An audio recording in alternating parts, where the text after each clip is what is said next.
Hello everyone, আসসালামু আলাইকুম। আমি সঞ্জিতা বলছি চিটাগং থেকে। কেমন আছেন আপনারা সবাই? আশা করছি ভালো আছেন। আল্লাহর অশেষ রহমতে আপনাদের সবার দোয়া আলহামদুলিল্লাহ আমিও ভালো আছি।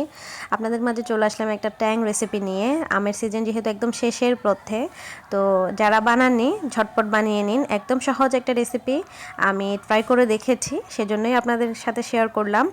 একদম ভেজালমুক্ত ট্যাং, হোমমেড তো অবশ্যই ভালো। তো চলুন দেখতে থাকি যে কীভাবে কী করি। এই তো আমি প্রথমে আমরুপালি নিয়ে নিয়েছি, কিছুক্ষণ ভিজিয়ে রেখেছিলাম, ভিজিয়ে রেখে খোসাটা ছাড়িয়ে নিয়েছি। তো এখন একটা পটেটো পিলার দিয়ে সুন্দর করে আমটাকে, মানে যেগুলো একটু শক্ত আর কি, বা মানে অল্প কাঁচা আছে, মানে পুরোপুরি একদম পেকে টুইটুম্বর হয়ে যায় নাই, তো ওই টাইপসের গুলোকে আমি একটু পটেটো পিলার দিয়ে সুন্দর করে পাতলা পাতলা করে স্লাইস করে নিচ্ছিলাম। আর যেগুলো একদম নরম হয়ে গেছে ওগুলো জাস্ট একটু হাত দিয়ে মানে চেপে ধরলেই চলে আসতেছিল। তো যেটা যেভাবে করে মানে ইজি হচ্ছিল আর কি, আমি সেটা সেভাবেই করে সুন্দর করে বড়া থেকে আমগুলোকে ছাড়িয়ে নিচ্ছিলাম। তো আপনারা আপনাদের সুবিধা মতো যেভাবে আপনারা আমগুলো ছাড়াতে পছন্দ করেন বা স্বাচ্ছন্দ্য বোধ করেন আপনারা সেভাবেই করে নেবেন। তো আমি যেগুলো একটু কাছে সেগুলো আমি পটেটো পিলার দিয়েই করাটা বেস্ট মনে করেছি। বটি দিয়েও করতে পারতাম বা ছুরি দিয়েও করতে পারতাম, কিন্তু তখন একটু কষ্ট হতো ব্লেন্ডার করার সময়, যেহেতু এটা একদম পাতলা পাতলা স্লাইস। তো খুব সহজেই ব্লেন্ডার হয়ে যাওয়ার জন্যই আমি এটা এইভাবে করে নিয়েছি। তো তারপর এখন সবগুলো সুন্দর করে করে নেব, কারণ ওই যে বললাম যেহেতু ব্লেন্ডার করব, তো সুন্দর করে সবটা করাই শ্রেয়। আর এখন রূপালি মানে খুবই মিষ্টি, রূপালি খেতে খুবই মজার হয়। তো আমি আসলে এর চেয়ে ভালো আম দেখতে পেলাম না, তো তাই রূপালি দিয়ে ট্যাং বানানোর চেষ্টা করেছি। আর আমি যে কিভাবে করেছি অবশ্যই সেটা তো আমি আপনাদের সাথে শেয়ার করব। আমি কোনো কিছুই এখানে স্কিপ করিনি, ফাস্ট করে দিয়েছি কিন্তু কোনো কিছু স্কিপ করিনি, সব কিছুই আপনাদের জন্য রেখে দিয়েছি ডিটেলসে, যাতে আপনারা বুঝতে পারেন। বিশেষ করে বাচ্চাদের জন্য এটা খুবই উপকারী হবে, যেহেতু এটাতে কোনো মেডিসিন দেওয়ানো নেই। এটা বাচ্চাদের জন্য খুবই উপকার আসবে, আর বড়রাও খেতে পারবে, যেহেতু এটা ভেজাল ফ্রি। অবশ্যই সবাই খেতে পারবে। আমরা দোকান থেকে তো অনেক হাই প্রাইসের কিনি, তাও ওই কেনাটা তো অনেক মেডিসিন দেওয়ানো থাকে, প্রিজারভেটিভ থাকে। এটা যেহেতু হোমমেড, আমি জানি না ঠিক কতটুকু ভালো থাকবে বা কতদিন ভালো থাকবে, কিন্তু যেহেতু এটা আমি মানে আছে না যে আমি একদম হাতের ছোঁয়া লাগাবো না, আর এতটুকুতেই যতটুকু হাতের ছোঁয়া লেগেছে লেগেছে, এরপর আমি এটাকে একবারও হাত দিয়ে মানে অন্য কোনো প্রসেস করব না, কারণ যে কোনো জিনিসে হাত লাগলে খুব তাড়াতাড়ি নষ্ট হয়ে যায়, যেহেতু আমরা এখানে কোনো রকম মেডিসিন বা কোনো রকম প্রিজারভেটিভ ইউজ করিনি। তো আপনারাও সেটা খেয়াল রাখবেন যাতে হাতের কোনো রকম ছোঁয়া না লাগে। তো এখন আমি ব্লেন্ডার করে একটা ছাঁকনির সাহায্যে সুন্দর করে ছেঁকে নিচ্ছি, কারণ হাজারবার ব্লেন্ডার করলেও আমার একটা আঁশ থাকে, যেটা আপনি যতবারই ব্লেন্ডার করেন না কেন মানে আঁশটা ছাড়ানো সম্ভব না। এটা এইভাবে ছেঁকে নিলে খুব সুন্দর করে মানে পিউরিটা নিচের দিকে পড়ে যায়।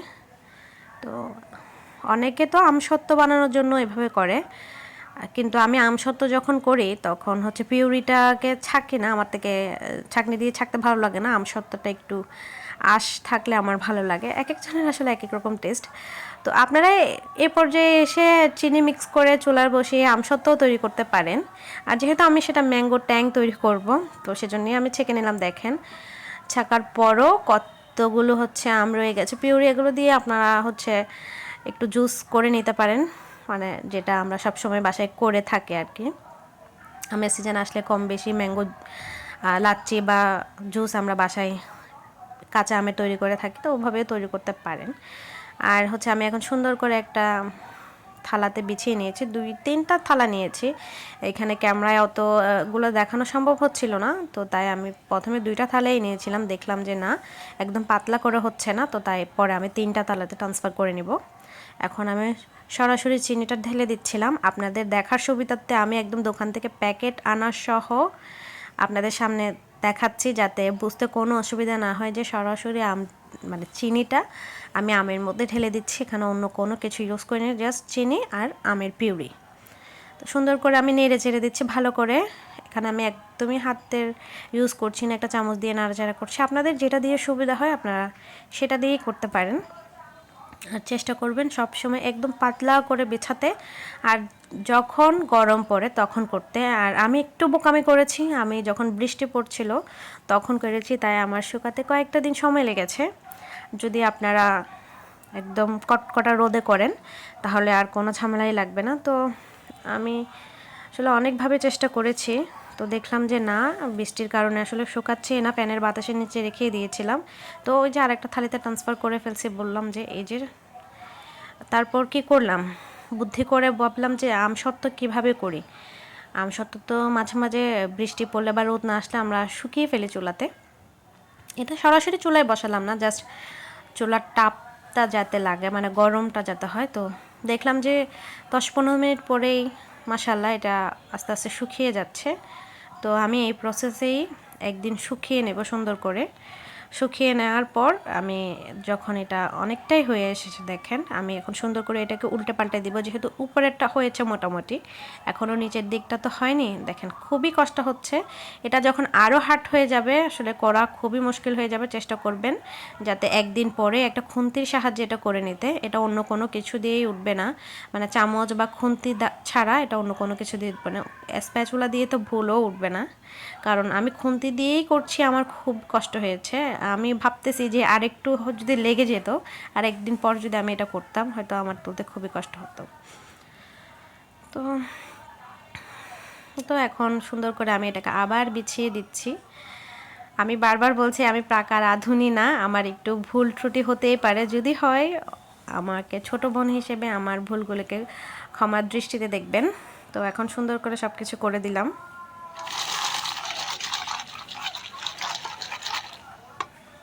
2 দিন পর দেখেন একদম পুরো খটখটা হয়ে গিয়েছে।